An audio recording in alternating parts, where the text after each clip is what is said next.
여러분, 만약 한 장군이 나라의 명운을 건 치열한 전쟁터 한복판에서 감히 상상조차 할 수 없는 해군이라는 결정을 내린다면 어떨까요? 그리고 그 단 하나의 결단이 무려 500년이나 이어져 온 한 왕조의 숨통을 끊고 동시에 새로운 500년 왕조의 찬란한 시작을 알리는 거대한 전환점이 되었다면 말이죠. 오늘은 바로 그 놀라운 이야기, 한반도 역사상 가장 극적인 순간 중 하나로 기록된 이성계 장군의 위화도 회군을 함께 파헤쳐 볼까 합니다.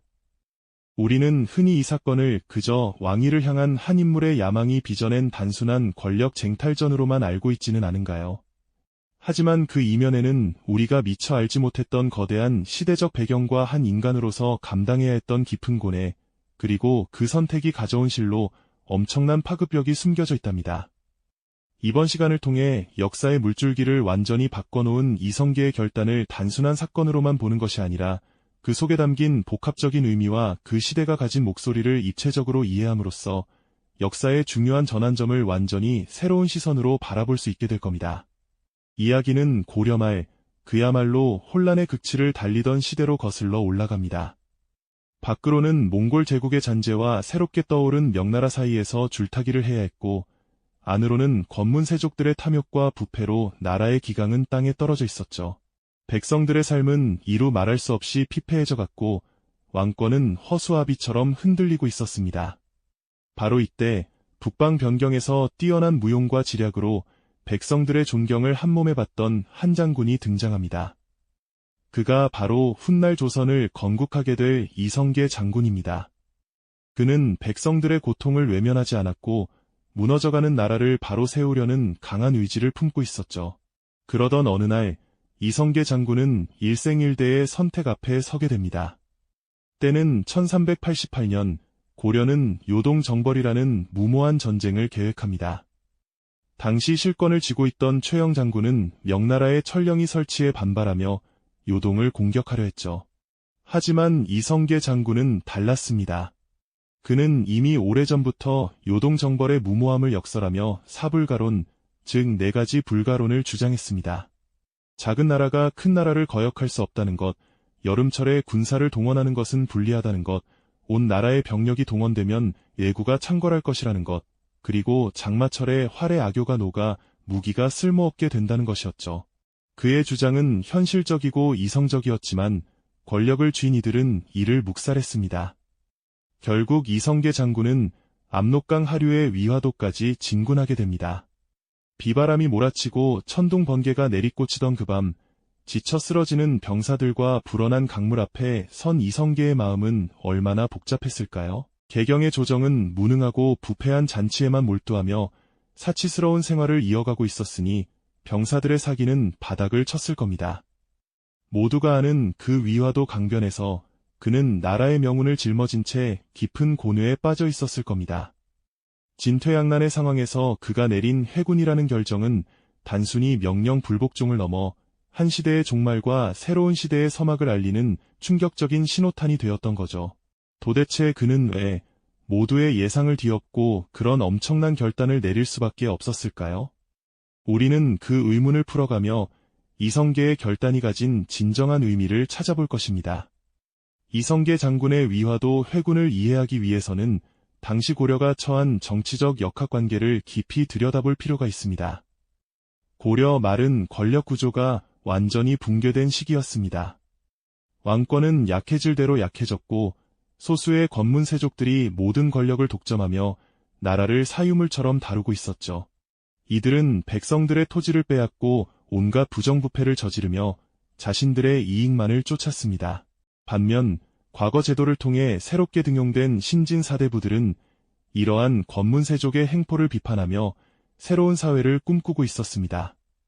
이들은 유교적 이념을 바탕으로 개혁을 주장했고 점차 정치적 세력을 형성해 나갔죠. 이성계 장군 역시 이러한 신진 사대부들과 뜻을 함께하며 무너져가는 고려를 바로잡고자 하는 의지를 공유했습니다. 당시 고려 조정의 회의실은 매일같이 팽팽한 대립과 경론으로 가득했을 겁니다. 특히 명나라와의 외교적 갈등은 심각한 수준이었죠. 명나라는 고려의 북방 영토인 철령이 지역을 자신들의 땅이라고 주장했고 이에 최영 장군을 비롯한 강경파 대신들은 무력으로 요동을 정벌해야 한다고 목소리를 높였습니다. 하지만 이성계 장군은 현명하게도 그 위험성을 직시하고 있었습니다. 그는 명나라라는 거대한 신흥 강국과의 전면전은 고려에 치명적인 결과를 가져올 것이라고 판단했죠. 무모한 전쟁은 결국 백성들의 고통만을 가중시킬 뿐이라는 것을 누구보다 잘 알고 있었습니다. 이처럼 고려 조정은 안팎으로 위기에 처해 있었고 이성계 장군의 위화도 회군은 단순한 한 개인의 야망에서 비롯된 것이 아니라 당시의 복잡한 정치적 상황 속에서 불가피하게 선택될 수밖에 없었던 운명적인 결정이었던 겁니다. 그는 무너져가는 고려를 살리기 위한 마지막 몸부림이자 새로운 시대를 열기 위한 거대한 흐름의 중심에 서 있었던 것이죠. 어쩌면 이성계와 정도전 같은 신진 사대부들은 이미 이 시점부터 은밀한 밀담을 나누며 새로운 세상에 대한 꿈을 함께 꾸고 있었을지도 모릅니다. 그들의 만남과 이야기는 단순한 모의를 넘어 새로운 왕조의 씨앗이 싹트기 시작한 순간이었을 겁니다. 이처럼 고려 조정은 안팎으로 위기에 처해 있었고 이성계 장군의 위화도 회군은 단순한 한 개인의 야망에서 비롯된 것이 아니라 당시의 복잡한 정치적 상황 속에서 불가피하게 선택될 수밖에 없었던 운명적인 결정이었던 겁니다. 그는 무너져가는 고려를 살리기 위한 마지막 몸부림이자 새로운 시대를 열기 위한 거대한 흐름의 중심에 서 있었던 것이죠. 어쩌면 이성계와 정도전 같은 신진 사대부들은 이미 이 시점부터 은밀한 밀담을 나누며 새로운 세상에 대한 꿈을 함께 꾸고 있었을지도 모릅니다. 그들의 만남과 이야기는 단순한 모의를 넘어 새로운 왕조의 씨앗이 싹트기 시작한 순간이었을 겁니다. 하지만 고려가 마주했던 위기는 비단 권력자들의 암투나 외교적 갈등에만 국한된 것이 아니었습니다. 백성들의 삶은 그야말로 피폐함의 극치를 달리고 있었죠. 소수의 권문세족들은 드넓은 토지를 독차지하며 백성들의 삶의 터전을 송두리째 빼앗았습니다. 가난한 농민들은 자기 땅에서 농사짓는 대신 소작농으로 전락하거나 아예 땅을 잃고 떠도는 신세가 되어야 했죠. 탐욕스러운 관리들은 백성들의 마지막 남은 곡식까지도 세금이라는 명목으로 긁어모았고 곳곳에서 굶주림과 절규가 끊이지 않았습니다. 흙먼지 날리는 마른 논과 황폐해진 농촌 풍경은 당시 고려 민생의 비참함을 고스란히 보여주는 듯합니다. 설상가상으로 바다 건너 예구들의 침략은 백성들의 생명을 위협하는 가장 직접적인 공포였죠. 끊임없이 해안가를 유린하고 마을을 불태우며 약탈을 일삼는 왜구들 때문에 백성들은 밤에도 편히 잠들 수 없었습니다. 불타는 마을과 공포에 질린 사람들의 비명은 고려말 암울했던 시대를 대변하는 비극적인 장면이었을 겁니다. 나라를 지켜야 할 조정은 무능했고 부패한 관리들은 자신의 배만 불리기에 급급했죠. 이러한 상황 속에서 백성들은 과연 누구에게 기댈 수 있었을까요? 그들은 그저 이 고통스러운 현실을 끝내줄 새로운 지도자, 새로운 질서를 간절히 갈망하고 있었습니다. 변화에 대한 희망이 고통과 절망 속에서 피어오르고 있었던 거죠. 이성계 장군의 위화도 회군은 단순히 정권을 바꾸려는 개인의 야심이 아니었습니다. 그것은 무너져가는 고려의 정치적, 사회적, 경제적 모순이 한계에 다다랐을 때 시대가 요구했던 필연적인 개혁의 목소리였던 겁니다. 백성들의 고통을 외면하지 않고 새로운 세상을 열고자 했던 시대적 소명을 이성계는 피할 수 없었던 거죠. 그렇다면 과연 이성계는 이 엄청난 결정을 내리는 과정에서 어떤 고뇌와 압박을 겪었을까요? 그는 충신으로서의 의리와 새로운 시대를 열어야 한다는 사명감 사이에서 얼마나 번민했을까요? 이화도 회군이라는 초유의 사태를 감행한 후에도 이성계 장군 앞에는 수많은 난관이 기다리고 있었습니다. 고려의 충신들과의 갈등, 가족들의 반대, 그리고 무엇보다 역성혁명이라는 대업이 주는 엄청난 심리적 압박은 그를 끊임없이 짓눌렀을 겁니다. 아마도 그는 밤늦도록 홀로 앉아 깊은 생각에 잠기곤 했을 겁니다. 자신이 걷고 있는 이 길이 과연 옳은 길인지, 수많은 사람들의 운명을 짊어진 이 결정이 과연 백성들에게 더 나은 미래를 가져다 줄 수 있을지 끝없이 스스로에게 질문을 던졌겠죠. 아들들과 신하들이 새로운 왕조의 필요성을 역설하고 압박할 때마다 그는 어떤 마음으로 그들의 이야기를 들었을까요?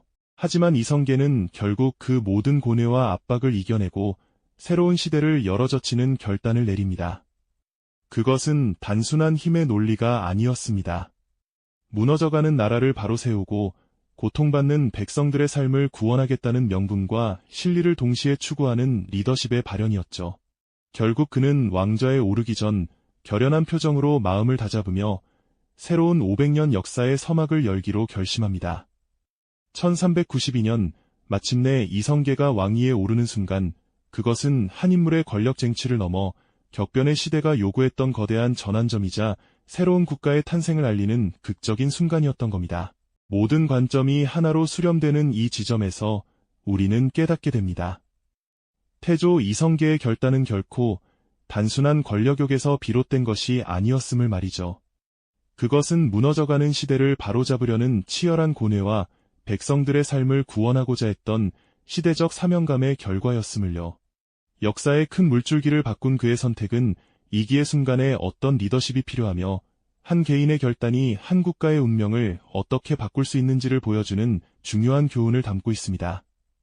오늘날 우리 사회 또한 수많은 선택의 기로에 서 있죠. 과거의 지혜를 통해 현재를 통찰하는 것, 이것이 바로 역사가 우리에게 주는 가장 큰 선물일 겁니다. 이성계의 결단으로 시작된 조선은 어떤 새로운 도전을 마주했으며 그 과정에서 또 어떤 리더들의 이야기가 펼쳐졌을까요? 이 영상이 도움이 되셨다면 좋아요와 구독 부탁드립니다. 여러분의 응원이 제게 큰 힘이 됩니다. 다음 영상에서도 더 유용한 정보를 공유하겠습니다. 감사합니다.